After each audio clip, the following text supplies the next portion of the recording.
El planeta nos habla. ¿Lo estamos escuchando? Cada elección cuenta, cada acción suma. ¿Lo estamos escuchando? Y aquí estamos para descubrir juntos cómo hacer la diferencia. El futuro es ahora. Bienvenidos a Cuestión Ambiental, el espacio donde exploramos cómo cuidar nuestro mundo sin perder la energía y la buena onda. Cuestión Ambiental, con Laura Rocha.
Buen viernes, bueno, y arrancamos con un ángel para tu soledad, porque, bueno, amanecimos con una noticia muy triste que al menos a mí me atraviesa la vida, que es que nos dejó el Indio Solari. Tenía 77 años, atravesaba una enfermedad, la verdad que de esas enfermedades que podemos decir de mierda, porque sí. Tenía Parkinson, y bueno, y marcó, bueno, muchas generaciones. Mis hijos escuchan al Indio.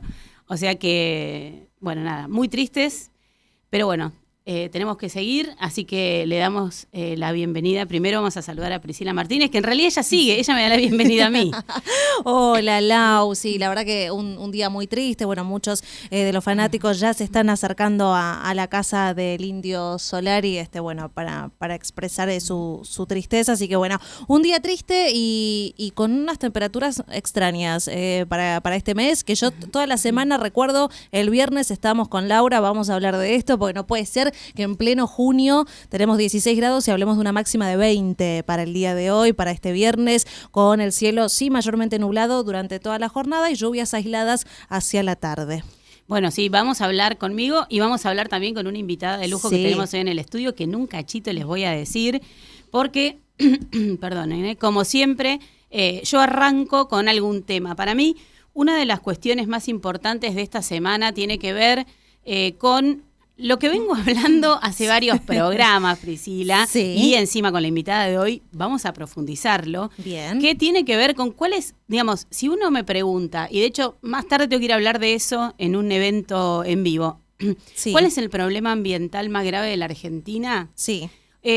Yo no empezaría por ninguno de los temas que por supuesto que son actuales y hay que hablar, ¿no? O sea, primero los impactos del cambio climático, por supuesto la desertificación, las olas de calor, esta cosa de la variabilidad climática, bueno, ¿qué pasa con las estaciones del año? ¿Se desdibujan, no se desdibujan?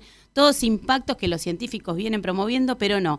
En Argentina, para mí, lo peor que pasa es la desregulación ambiental. Uh-huh. Así como este gobierno está desregulando todo, porque su teoría es la Argentina no prospera porque tiene muchas leyes y muchas cosas que hacen que las inversiones no vengan, que hacen que no se puedan hacer cosas, que los proyectos no avancen. Sí. Por supuesto que en términos ambientales esto también ocurre. Y ayer salió publicado en el Financial Times una columna de opinión del presidente Milei, en donde decía directamente y abiertamente: nosotros estamos abiertos acá, vengan con todos los data centers, vengan con la inteligencia artificial, incluso vengan empresas sin personas.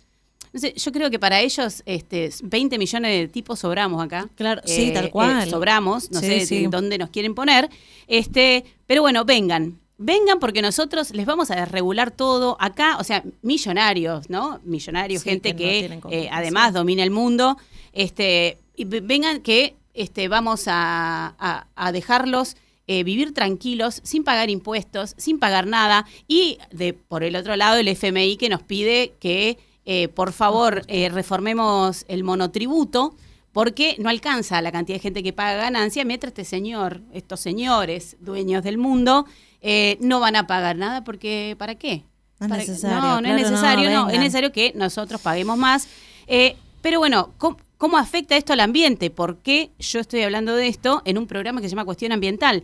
Bueno, esto afecta al ambiente, ¿por qué? Porque la degradación de las normativas ambientales es tremenda. Empezó con, obviamente, la reforma de la ley de glaciares, un tema que nosotros tratamos en este programa largamente, en donde la jurisdicción, primero, bueno, con una falsa federalización de las cuestiones ambientales, se lo pasan a las provincias obviamente se las pasan sin recursos. Sabemos, esto ya pasó en los 90, ¿no? Cuando le pasaron la educación, cuando le pasaron la salud, así están la educación y la salud en las provincias, porque lo pasan sin recursos absolutamente. Entonces, ahora iban por la ley de tierras, ¿no? Que en realidad son algunos artículos, ¿no? Porque no es que es toda la normativa, sino que hay algunos artículos particularmente que son los que quieren reformar, y en la ley de tierras lo que quieren quitar es que los extranjeros puedan comprar en total, digamos, solo el 15% de las tierras fiscales. Entonces quieren sacar ese artículo. ¿Qué pasó? Ayer no avanzó en el Senado, por lo menos el debate, porque, bueno, nada, sabemos lo que pasó con los pliegos de la justicia. Entonces, ante ese debate, yo entiendo que además decían que no estaban los votos, entonces como no tienen los votos para ese artículo, la volvieron a comisión. Pero también se viene la ley de lobby. Porque la ley de lobby, uno piensa, título, ley de lobby. Bueno, ley de lobby, decís, bueno, ¿a quién va a afectar? A los que hacen lobby, que son los intereses particulares. Claro. No es para eso. ¿Y entonces para qué es? ¿Para qué es? Para que la ciudadanía, las organizaciones no gubernamentales, tengan que hacer, pero un entramado de trámites burocráticos para participar y para poder dar su opinión ante cualquier reforma normativa. O sea, es al revés de lo que uno piensa.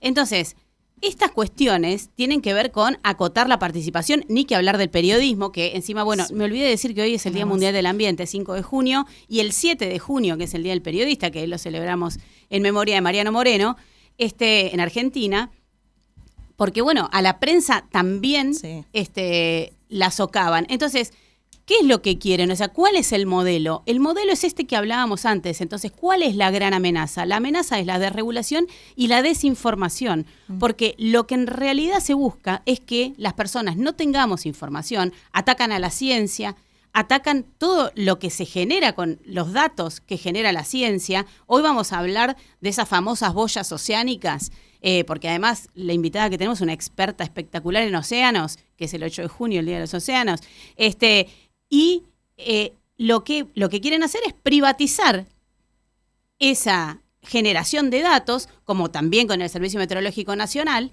Entonces, nosotros vamos a depender exclusivamente de gente con mucho dinero y con muchos intereses, que es la que va a solventar la generación de esa información. O sea, la verdad es que es un mundo que parecía distópico, pero cada vez se ve más real. Y a mí lo que me parece es que tenemos que despertar. Tenemos que despertar porque esto está pasando. Y bueno, y la verdad es que nosotros en el Congreso claramente no podemos confiar. Así que es hora de que las personas empecemos a reaccionar. En Estados Unidos ya están reaccionando. Porque hay una cosa interesante que cuando se habla de inteligencia artificial y de los data centers, ahora se están peleando, ¿no?, entre Chile y Argentina a ver quién es el país que recibe mejor a los data centers o data centers. ¿Por qué? Porque en Estados Unidos la inteligencia artificial para las personas aparece como una gran amenaza. Entonces el otro día salió una columna del diario Clarín muy interesante que hablaba en realidad de la encíclica papal. Vieron que la última encíclica habla de la inteligencia artificial. ¿Por qué? Porque hay muchas ciudades en donde quieren instalar data centers y la gente ya está reaccionando. Dicen, ojo, no vaya a ser que vayan a terminar como María Antonieta.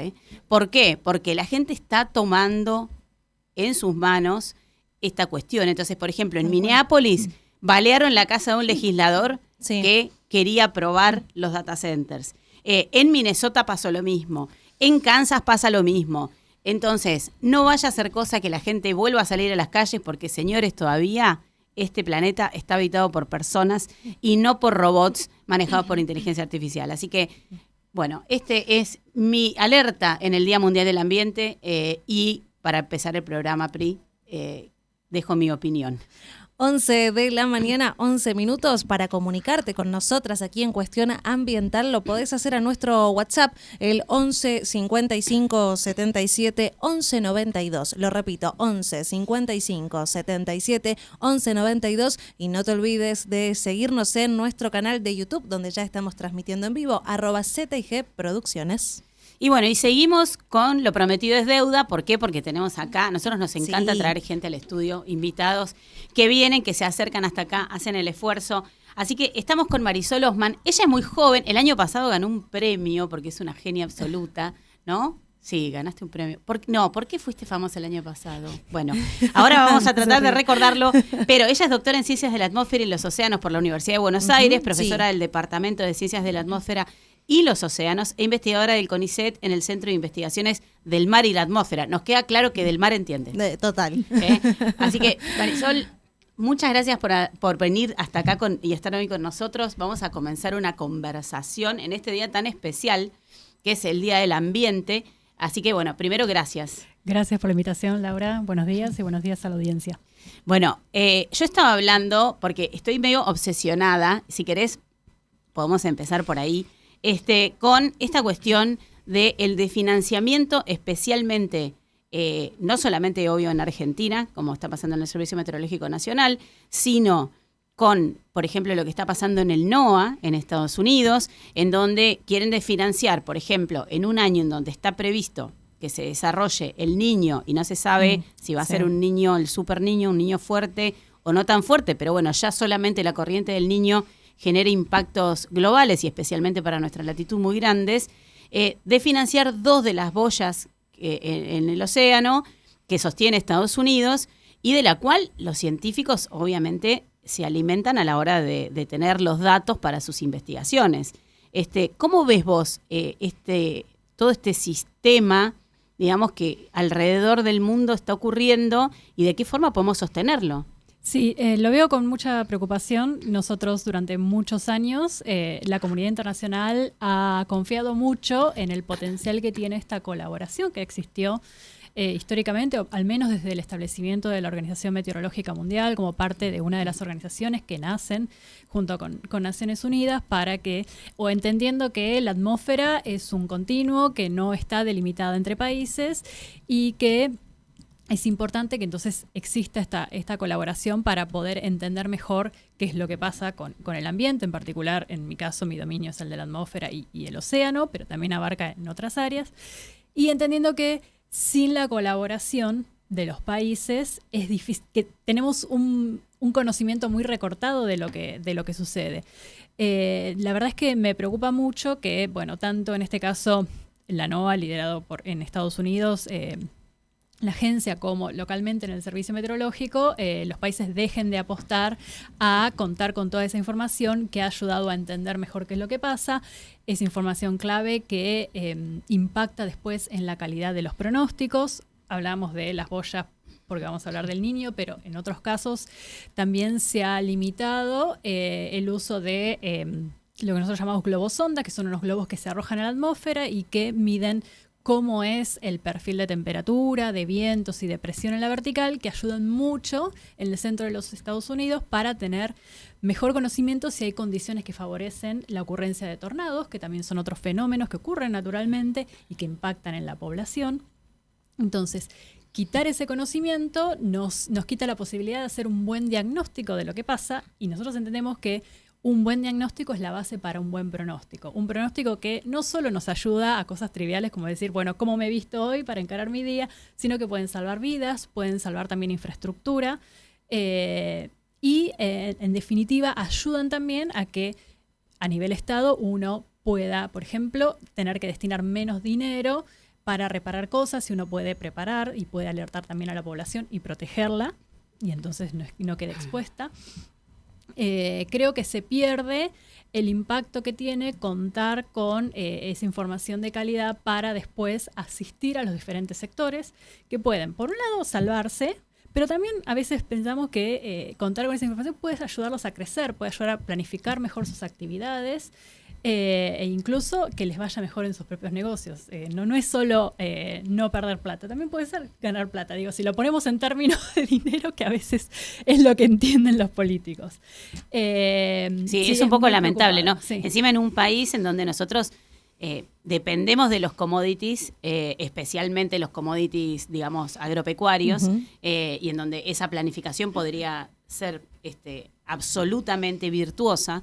Y de hecho, bueno, lo es, ¿no? O sea, siempre el agro, de hecho, por ejemplo, cuando uno ve en los mercados, ya lo he dicho varias veces, pero cuando uno ve los mercados, incluso el mercado que pone el precio de los commodities, que es el más grande que hay, que es el mercado de Chicago, lo más importante siempre para el mercado de Chicago es el forecast, es el pronóstico, digamos, porque eso es lo que hace que también una cosecha o una futura cosecha pueda tener un precio estimado. Y entonces, digamos, a eso es a lo que se refiere Sol, ¿no es cierto? Por supuesto, podemos salir del lado de los commodities. Tengo un camión que transporta alimentos de una ciudad a otra. Lo voy a someter a condiciones del tiempo que podrían afectar su tránsito por la ruta y eventualmente poner esa carga en peligro y que no llegue el alimento al lugar que tiene que llegar. Podemos citar muchos ejemplos porque nuestra vida está atravesada por el tiempo y por eso ha sido una de las actividades que históricamente se han mantenido y se ha fortalecido y visto muy beneficiada por esta colaboración internacional. Entonces, en la medida que países de manera unilateral decidan no seguir contribuyendo, no solo se perjudica a ese país, sino también la comunidad entera, y por eso siempre hay mucho esfuerzo por sostener todo lo que se pueda estas alianzas. Absolutamente. Y cuando hablabas también de salvar vidas, y ahora me acuerdo por qué, no fue un premio, pero el premio te lo doy yo, fue porque hubo un estudio de atribución respecto de las inundaciones en Bahía Blanca, en donde obviamente recordamos, nosotros tenemos que tratar de hacer un esfuerzo. Yo siempre le digo a mi audiencia, hagamos un esfuerzo porque pasan tantas cosas que uno después se va olvidando, ¿no? Entonces, hace pocos meses se cumplió un año de aquella gran tragedia en Bahía Blanca, en donde empezó con una lluvia y terminó con casi 22 decenas de muertos, y sin embargo hubiera sido más si el Servicio Meteorológico Nacional no hubiera hecho el alerta que hizo, y Sol fue parte de un equipo que lo que hizo después de los estudios es atribuir, bueno, esta tormenta estuvo asociada o tuvo un impacto mayor debido al cambio climático. Entonces, por eso no me acordaba, pero me acordaba de tu nombre porque había sido como muy nombrada en ese momento, y quería que me cuentes un poco esto, ¿no? Hay veces que por ahí la gente, no sé, Pri me dice, ¿cómo puede ser que en junio hagan 16 grados? Sí. ¿Es cambio climático? No es cambio climático. Esta cuestión de estas tormentas extremas, ¿son cambio climático o no son cambio climático? Bueno, ¿cómo se hace? ¿Cómo se hace desde el ámbito científico? ¿Cómo haces vos en tu tarea diaria para poder determinar esa influencia? Bueno, nosotros a veces podemos pensar el clima como si fuese una gran orquesta, ¿no? Tenemos por un lado las cuerdas, tenemos por otro la percusión, podemos también tener los instrumentos de viento y están todos tocando, pero cada uno de alguna manera está siguiendo su partitura, tiene su ritmo, tiene su momento en donde quizás se destaca más que en otros. Lo mismo sucede con el clima. Nosotros sabemos que lo que pasa día a día está modulado por diferentes cuestiones que pueden suceder. Una, la más popular quizás, que la modula en escala de meses, de estaciones, es el Niño. Nosotros solemos hablar, bueno, nos vamos a meter seguro con más detalle más adelante, pero cuando ocurre un Niño tenemos más posibilidades de que ocurran lluvias en ciertas regiones, se sequen otras, etc. Entonces ahí hay como cierto ambiente que el Niño va preparando. Pero por otro lado, también la atmósfera tiene sus propias oscilaciones día a día que se pueden subir o no a la influencia que tiene el Niño. Y por otro lado, también estamos viendo que sobre todo eso que ocurre de manera natural, está ocurriendo ahora la acción del hombre, que a través de principalmente las emisiones de los gases de efecto invernadero, está cambiando la cantidad de radiación del sol que antes escapaba a la atmósfera, ahora es menor, entonces algo tiene que hacer la Tierra con ese calor que queda atrapado. La primera respuesta es el aire se calienta más, pero también eso después motoriza el cambio de los sistemas que hacen llover más o llover menos, y eso tiene una consecuencia. Entonces nuestro trabajo es tratar de ir descomponiendo lo que vemos, en ese caso fue el evento de Bahía Blanca, y tratar de entender, bueno, qué se le pudo haber atribuido a la ocurrencia de algún efecto como el niño o la niña, qué pudo haber sido la acción del hombre y qué pudo haber ocurrido naturalmente porque la atmósfera, o sea, desde tiempos inmemorables ha habido lluvias, ha habido sequías, pero todo esto ahora tiene otros ingredientes que conocemos que también pueden estar contribuyendo. Y ese fue nuestro trabajo, en tratar de entender cuál fue la contribución humana y en qué aspectos. Entonces sabemos ahora que como el aire está más caliente, también puede ser la atmósfera más húmeda, entonces muchas veces cuando llueve después, toda esa humedad pasa a llover. Entonces, más humedad en la atmósfera implica que muchas veces esas tormentas van a hacer llover más, y por eso vemos que quizás en una estación llueve la misma cantidad de lluvia que siempre, pero ahora también concentrada en eventos más puntuales donde toda esa humedad descarga de alguna manera en superficie. Bueno, excelentemente explicado. Me encantó la de... Es como una orquesta, Sí, entonces la podemos lindo descomponer. Está buenísimo, porque también está buenísimo que nos pueda explicar la ciencia, digo, tratar de ser este puente, porque bueno, todo esto vos decís, bueno, la atmósfera, y nosotros, que incluso vivimos en un planeta que se llama, al que se le dice el planeta azul, por la cantidad de agua que tiene, especialmente en los océanos, muchas veces nos olvidamos del océano, ¿no? Porque siempre pensamos, bueno, esto pasa acá, pero bueno, vos que sos una experta en océanos, y en todo esto, ¿qué rol juega el océano? O sea, ¿por qué es importante estudiar el mar? Bueno, entre otras cosas es muy importante porque el océano también puede almacenar mucho del calor que recibe la Tierra. Y de hecho se cree que también que el calentamiento de la Tierra en el aire no se siente tanto justamente porque parte de ese calor está siendo absorbido por el océano. Pero también naturalmente el océano interactúa con la atmósfera y hay momentos en donde recibe más calor de la atmósfera o hay momentos en donde también le entrega ese calor a la atmósfera. Y hablábamos que el calor de alguna manera era el motor para los diferentes movimientos que después se daban y que hacía que lloviera más o menos o que hiciera más calor o menos. Entonces tiene un rol también como regulador de esa energía muy importante, lo que pasa con la atmósfera. También viviendo cerca del océano podemos sentir que los climas son mucho más templados porque tienen una acción moduladora. Las islas, por ejemplo, no tienen ni inviernos tan severos ni veranos también tan extremos como puede tener un continente que no está rodeado del océano. Mar. Entonces tiene muchos efectos en el clima, lo vamos notando en diferentes escalas. También, por ejemplo, Buenos Aires, que es una ciudad costera, vive muy cerca del río. Cuando tenemos viento que viene del este, podemos sentir esa frescura en la tarde que a veces puede calmarnos, especialmente en verano. También nos puede traer más humedad porque es una fuente inagotable de agua y de humedad a la atmósfera, así que tiene muchos roles. También uno de los más importantes es una de las componentes principales del fenómeno del Niño, que también es muy popular y es muy relevante a nivel mundial. Bueno, y además hay otra cosa, ¿no? Que nosotros siempre decimos, o siempre se dice así, y no es así, que, por ejemplo, la Amazonia son los pulmones del mundo. Pero resulta que no, porque los pulmones son los océanos. Entonces, ¿cómo es ese efecto de los océanos? Vos estás contando, bueno, absorbe el calor, pero también absorbe el dióxido de carbono. Sí. También los océanos son otro reservorio de dióxido de carbono. Se cree también que digamos, si el dióxido de carbono no fuera almacenado en los océanos, también sentiríamos mucho más el calor en la atmósfera, porque ese dióxido de carbono pasaría a formar parte de la composición de la atmósfera y retendría más del calor que la Tierra naturalmente expulsa. Así que tiene muchos roles en lo que se conocen como también los ciclos biogeoquímicos, ¿no? Involucrando justamente esta idea de absorber ciertos componentes. La flora y la fauna del océano también se hace cargo y tiene diferentes transformaciones ahí.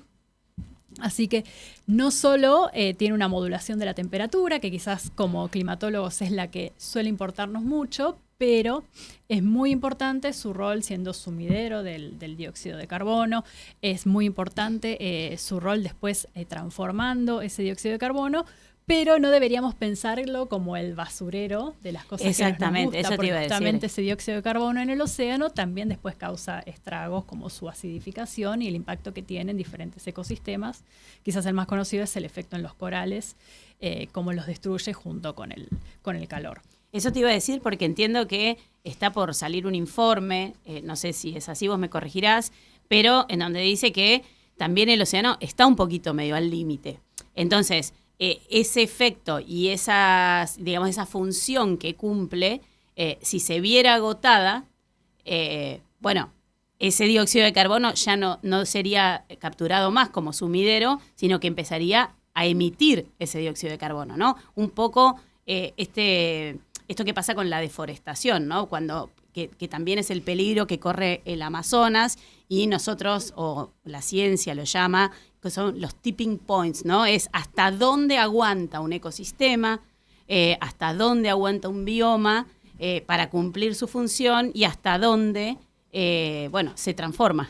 Sí, en el caso del dióxido de carbono, muchas veces simplificamos todo en su concentración en la atmósfera, ¿no? Tenemos mediciones mucho tiempo, pero uno después empieza a interactuar con otras disciplinas y entiende que el dióxido de carbono es almacenado por los océanos, es almacenado por la biota, también por el hielo. Y cuando, por ejemplo, por efecto del calentamiento, perdemos parte de esa masa de hielo, también estamos agregando a la atmósfera dióxido de carbono que fue almacenado en ese hielo. Entonces, tenemos que entender que el dióxido de carbono lo emitimos y no necesariamente todo lo que emitimos va a quedar en la atmósfera.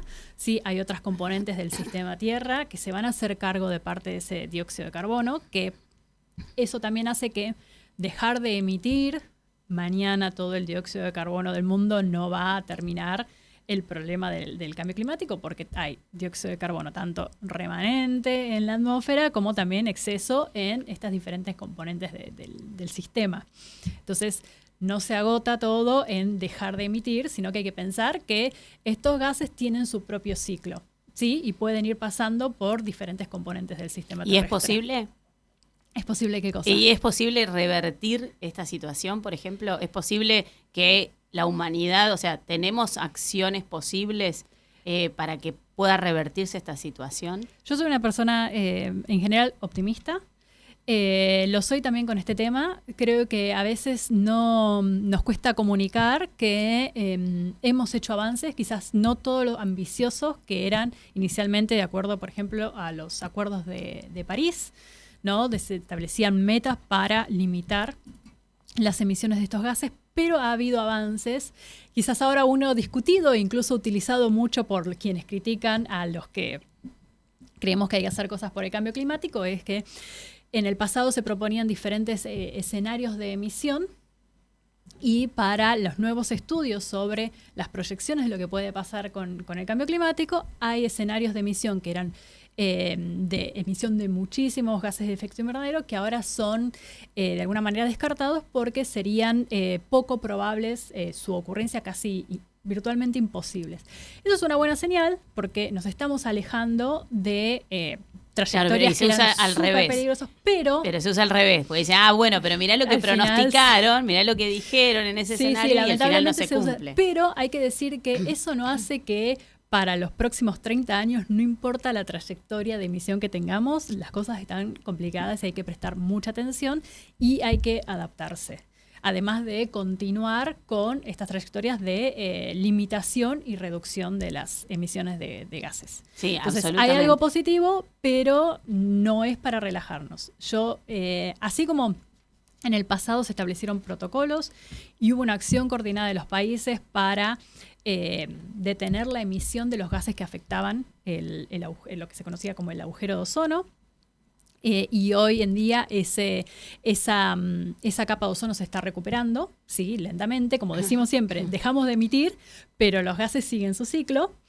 Se está recuperando.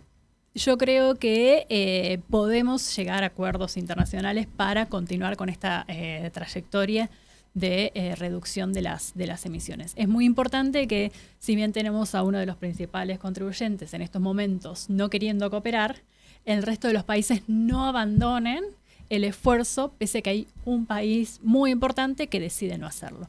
Tenemos que seguir contando con la Unión Europea, con China, tienen peso suficiente como para poder seguir impulsando estas acciones y que el resto de los países también continúen. Absolutamente. Cuando habla Sol el país es obviamente los Estados Unidos, que recordemos salió del Acuerdo de París por iniciativa de Donald Trump. No te quiero preguntar yo porque parece que mi audiencia está con mensajes, así que seguramente ellos te van a preguntar cosas. A ver qué dicen, Pri.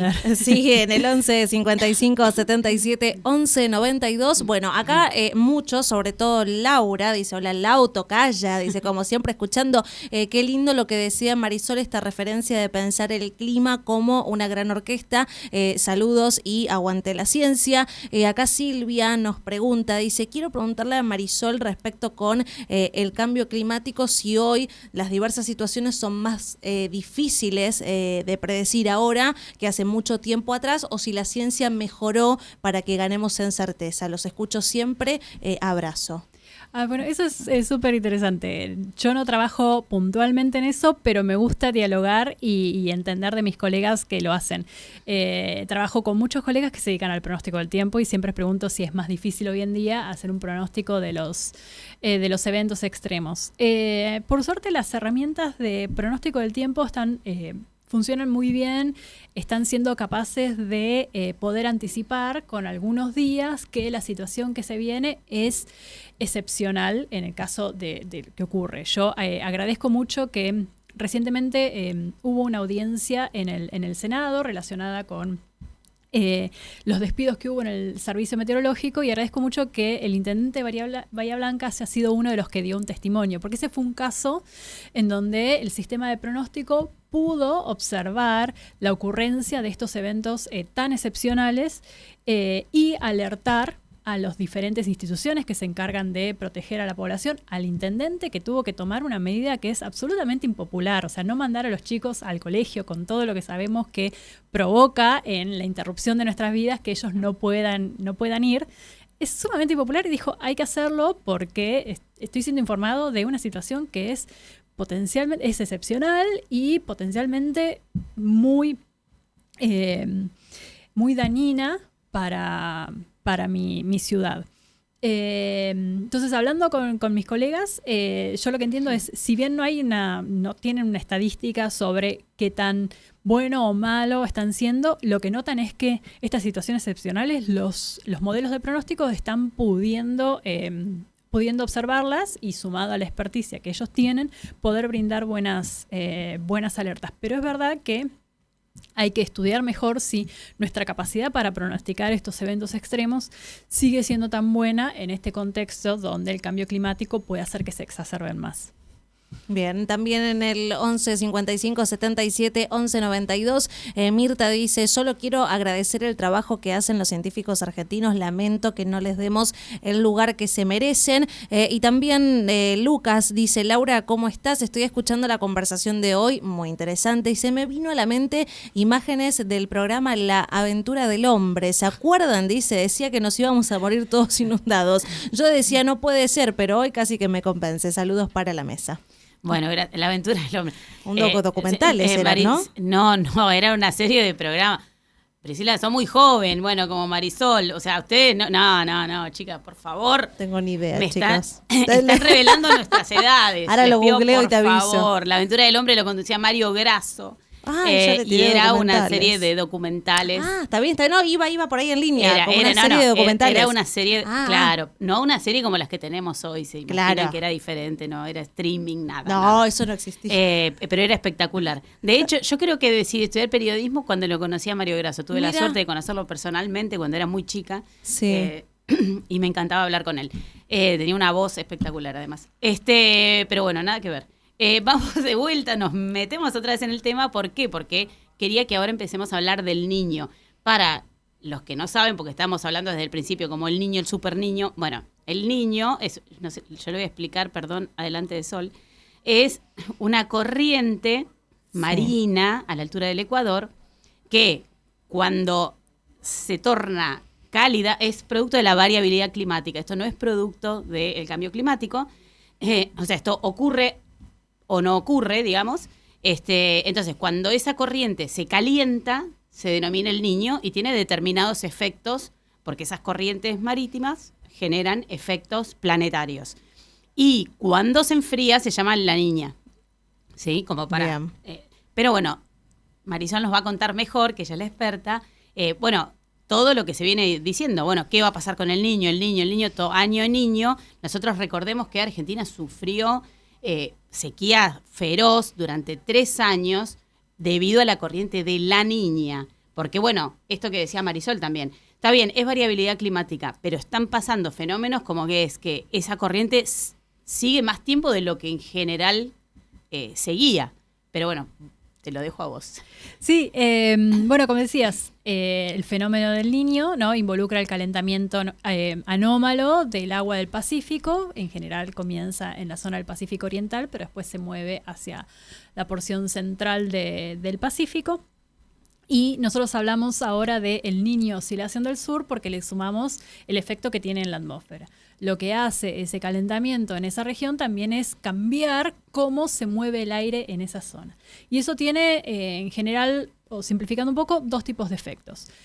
En las regiones donde directamente se produce este cambio en la circulación, vemos efectos puntuales y que son, en general, que ocurren casi que invariablemente con todos los eventos El Niño. Esto es, por ejemplo, más lluvia en la región de Perú y Ecuador. Ellos están directamente afectados. Y por otro lado, más sequía, por ejemplo, en la región que sería del nordeste brasilero y en Venezuela, porque ellos también sufren este movimiento del aire directamente afectado por El Niño. Pero estamos en Argentina, estamos lejos del Pacífico, claro, y también la gente dice, pero ¿qué me importa a mí si pasa en el Pacífico Norte? Sí. ¿Qué pasa? ¿Qué pasa? Este cambio que ocurre en la circulación ahí directamente en las zonas tropicales después puede tener su efecto en regiones más alejadas, ¿sí? Se producen muchos cambios en las zonas donde se mueven las tormentas en la zona tropical. Y eso después lo que hace es generar ondas que pueden viajar, ¿sí?, hacia regiones más bien polares, y también un poco como parte de esta orquesta, ¿no?, empezar sí. a sonar con otros instrumentos. ¿Qué es lo que suelen hacer? Van a darnos a nosotros una propensión a situaciones que pueden hacer más favorables las lluvias, por ejemplo, en todo el este de nuestro país. ¿Esto quiere decir que todos los años niños traen muchísima lluvia en el este del país? No, pero tenemos de alguna manera un dado más cargado. Entonces, si está más cargado hacia el 2, uno puede arrojar el dado muchas veces, podrá salir algún otro número que no sea el 2, pero es más probable que el 2 sea el que salga. Y además tenemos los registros, ¿no? Porque, por ejemplo, claro, las inundaciones más graves, exacto, ay, perdón, que se han registrado, por ejemplo, en Santa Fe o en la Mesopotamia, están directamente relacionadas, por lo menos esos años, a años niños. Exactamente. Entonces también tenemos registros de que esto ya ha pasado. Por eso es que el pronóstico podría indicar esto. ¿Y qué diferencia hay, Sol? Que este año lo que se dice es, no, pero parece que va a ser un super niño. ¿Qué es eso de super niño? Bueno, ahí tengo un poco de discrepancia con los colegas. Entiendo que hay muchos que vienen desde febrero, marzo, hablando de esta idea de super niño. Ninguno de los centros que continuamente, si bien no existe una voz oficial que declare que ocurre o no el niño, hay agencias del tiempo que hacen una vigilancia constante y tienen momentos donde dicen, bueno, para nosotros el fenómeno está establecido, también pensando en los potenciales impactos que tienen en sus propias regiones o países de influencia. Ninguna de estas agencias va a hablar, es muy raro que alguna de ellas hable de super el niño. Van a hablar del niño, van a hablar de la niña y van a hablar de su intensidad, que puede ser moderada o que puede ser alta o puede ser baja. ¿Qué están diciendo hoy las agencias? Bueno, desde febrero o marzo se está viendo que los pronósticos que se hacen de acá a 9 meses muestran que el evento podría ser, o hay chances de que el evento sea de una intensidad excepcional. ¿Qué ocurre? Cuando esos pronósticos los hacemos en esa época del año, en general su calidad no es tan buena como empezar a hacer los pronósticos en esta época del año por cuestiones más técnicas de qué pasa en el océano, no importa. Nosotros entendemos que tenemos que mirarlos como un indicador, pero sin poner sin alarma, sin exactamente, generar esa alarma. Exacto, y sin creer que eso va a ser la verdad. Yo ahí discrepo con quienes en febrero o marzo ya estaban hablando de Super El Niño.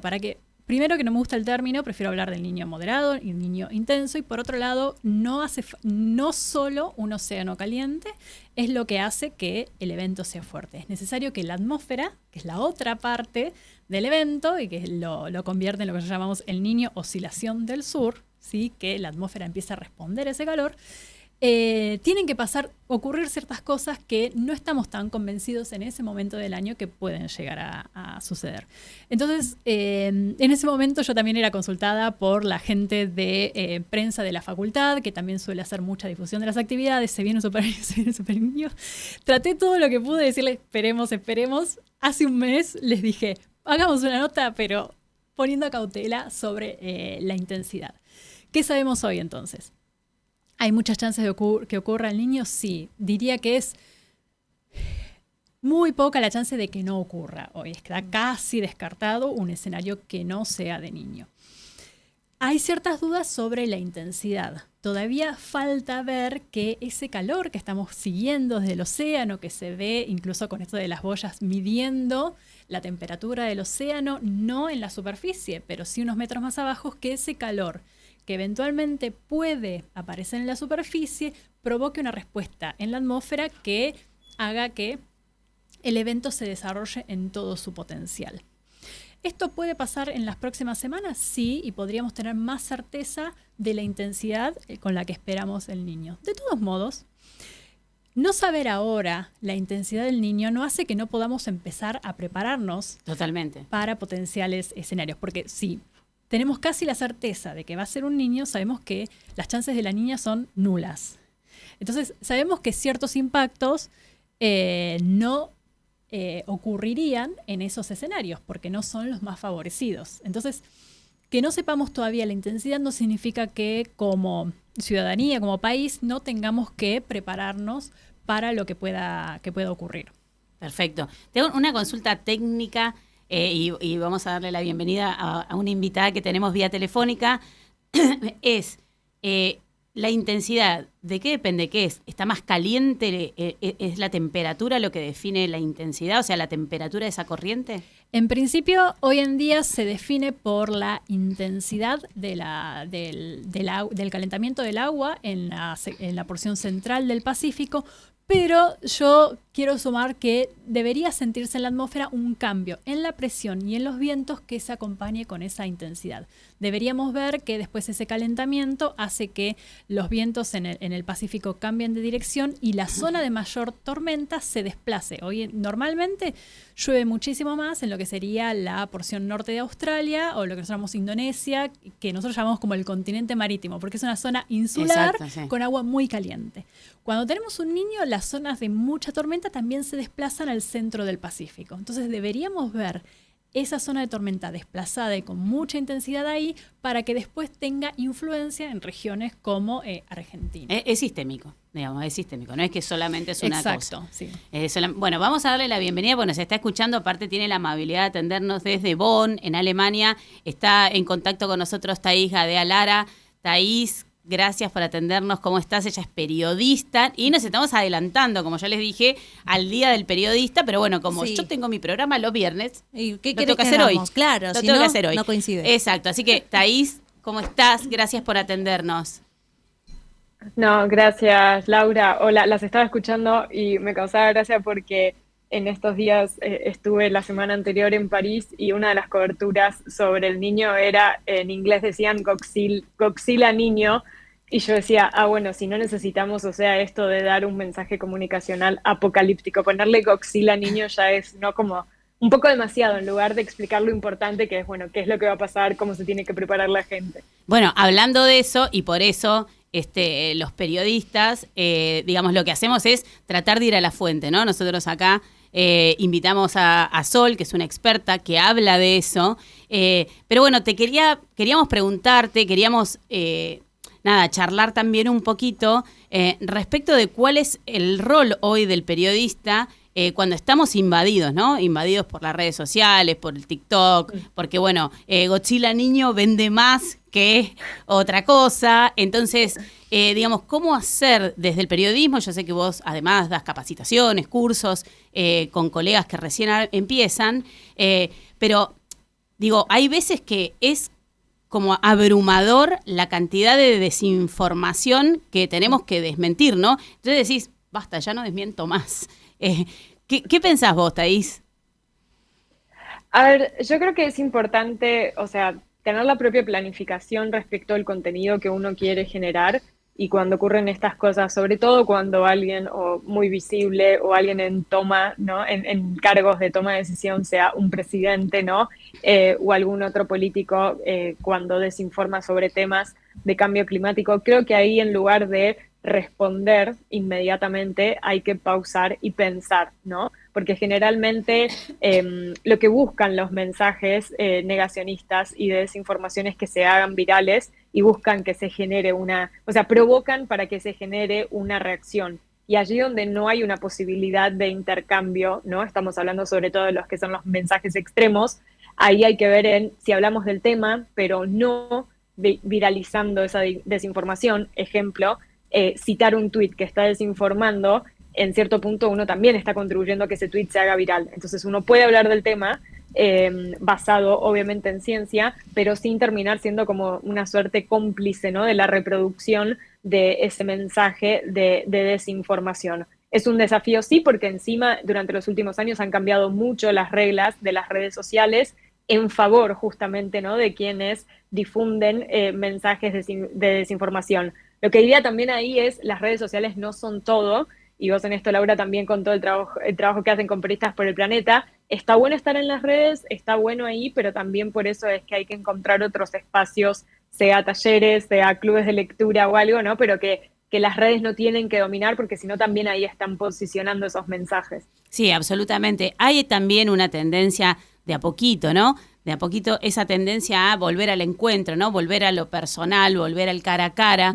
Y en esto le vamos a preguntar a Sol, la vamos a involucrar en el debate. Redes sí, redes no. ¿Qué hacen los científicos con las redes?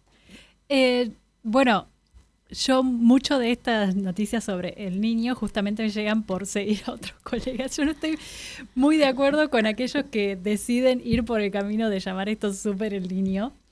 Y prefiero tratar de apoyar a aquellos que intentan hablar transmitiendo que, de todos modos, al margen de la intensidad que estemos esperando, no necesitamos ponerle adjetivos que lo exacerben, porque de por sí suele tener impactos muy importantes. Entonces, pensar que agregarle el término, por ejemplo, Godzilla, que es otro que también se ha escuchado ahora, no...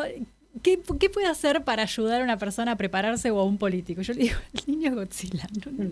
Prefiero decirle, mira, el impacto puede ser pensemos cómo protegernos y proteger a la ciudadanía de esto que puede suceder. Si tenés esta actividad que puede estar afectada, ojo, porque quizás te puedan pedir ayuda porque esa actividad no puede ser desarrollada normalmente.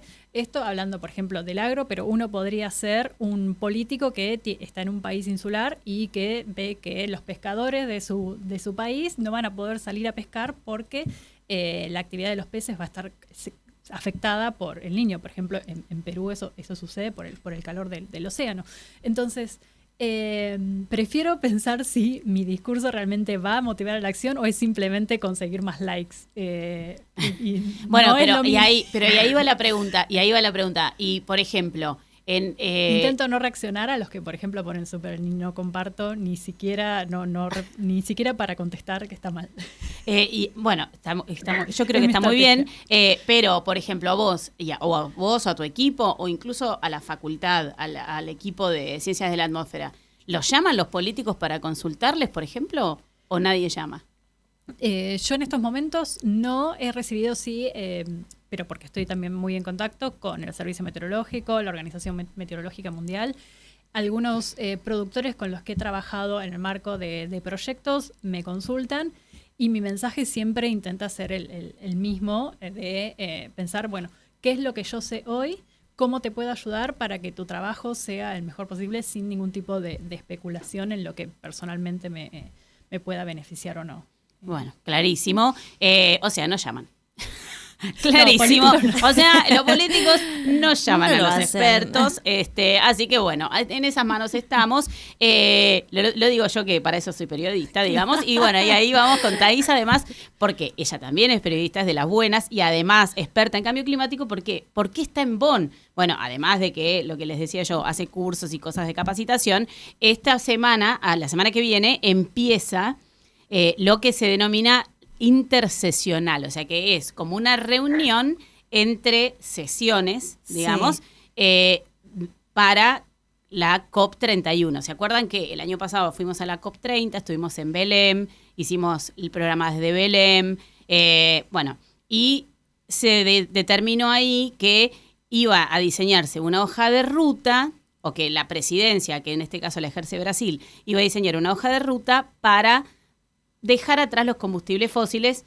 Bueno, después hubo como una cosa de un grupo de países que se reunió en Santa Marta, nosotros estuvimos en Santa Marta también, y ahora en Bonn es como el momento, nunca es como tan destacado, pero este año puntualmente pareciera ser, o al menos es la expectativa, vamos a ver si es como el niño Godzilla o no, de que se conozcan tanto las conclusiones de lo que se consiguió en Santa Marta, como alguna cosita, algún borrador de esa famosa hoja de ruta que se comprometieron a hacer tanto Brasil como Turquía, que va a ser el nuevo anfitrión de la COP31, allí. Entonces, bueno, Thaís está ahí cubriendo eso, que recién arranca el lunes, pero bueno, ¿cuáles son las vibes? ¿Qué vibras hay ahí, Thaís? ¿Cómo viene Bonn?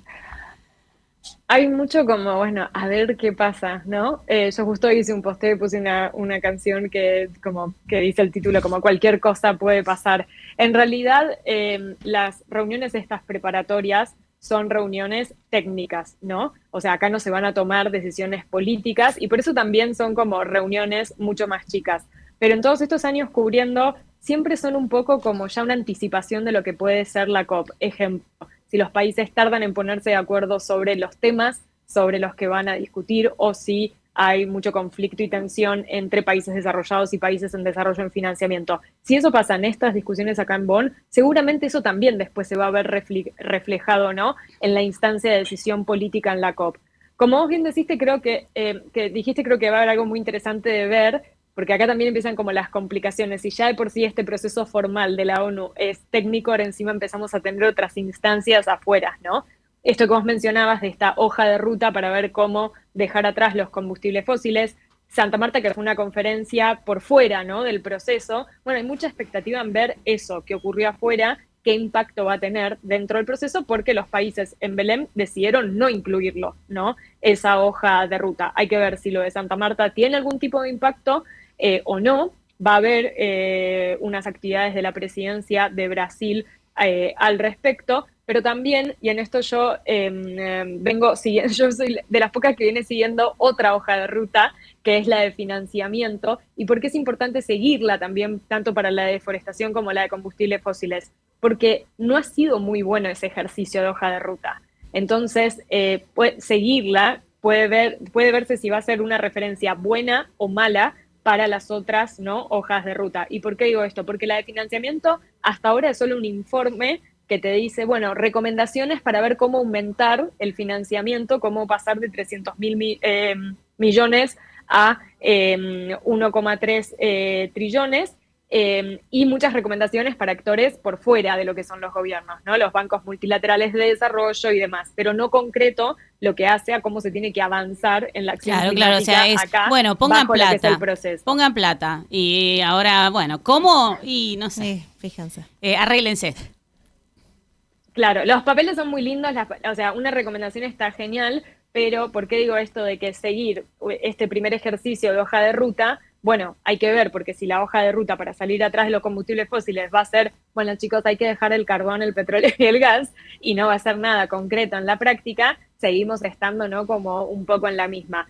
Va a ser complicado, obviamente, bueno, está el Mundial de Fútbol, ¿no? Digo, la tensión, si bien no tiene tanta atención en prensa, pero demás, ¿no? Lo que son esta instancia de reuniones, sí son importantes porque acá se tiene que avanzar en lo técnico, que en definitiva es lo menos visible, pero es lo más importante, ¿no? Para las decisiones que se tomen después. Y en un contexto geopolítico complejo, en donde también en muchas de las cosas que decía Sol, o en esto en si el gobierno llama o no, el gobierno cuando habla del tema no habla del tema, o todos sabemos que tiene reuniones vinculadas con cambio climático, pero en las cuales no se puede decir, ¿no? Cambio climático, esto me refiero al gobierno de Argentina.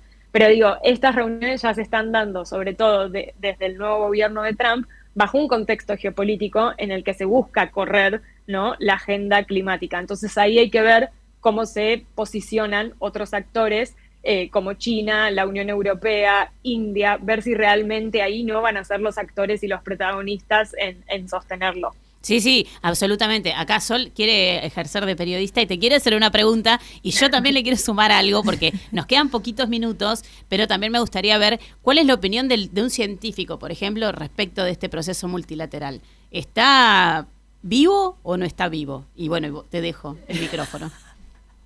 No tengo experiencia en haber no asistí, por ejemplo, a ninguna COP ni nada de todo eso. Me interesa mucho, lo veo en colegas que se integran, por ejemplo, a paneles como el IPCC y cuentan lo difícil que es pasar de el consejo científico a que los países quieran después implementar las recomendaciones que se hacen. Así que me parece desafiante. Siento que no sé si estoy preparada para seguro que sí, seguro que sí. Pero me interesaba saber, Thaís, si creías que con esto del conflicto Estados Unidos-Irán, el impacto que ha tenido en el aumento de los combustibles fósiles, que después se traslada al costo de vida, eso podría ser un incentivo para que los países pensaran que tienen que abandonar una matriz energética y de consumo basada justamente en el uso de petróleo, que hoy en día les trae tantos problemas por precisamente este conflicto Estados Unidos-Irán.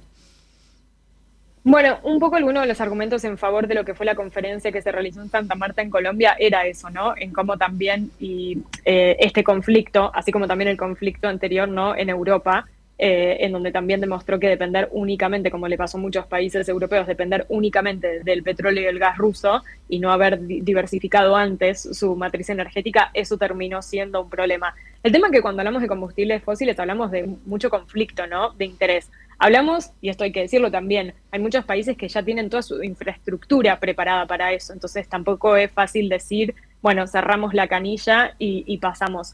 El tema es también de cuando hablamos de estas palabritas de hacer la transición, siempre parece como, bueno, en algún momento empezamos y nunca llegamos a, bueno, pero realmente ¿cuándo va a ser el corte? ¿Por qué no estamos, no te digo, bueno, sacando todos los subsidios a combustibles fósiles, pero por qué no empezamos a reducir un poco para que eso también vaya a que mientras te desarrolles en otras fuentes de energía?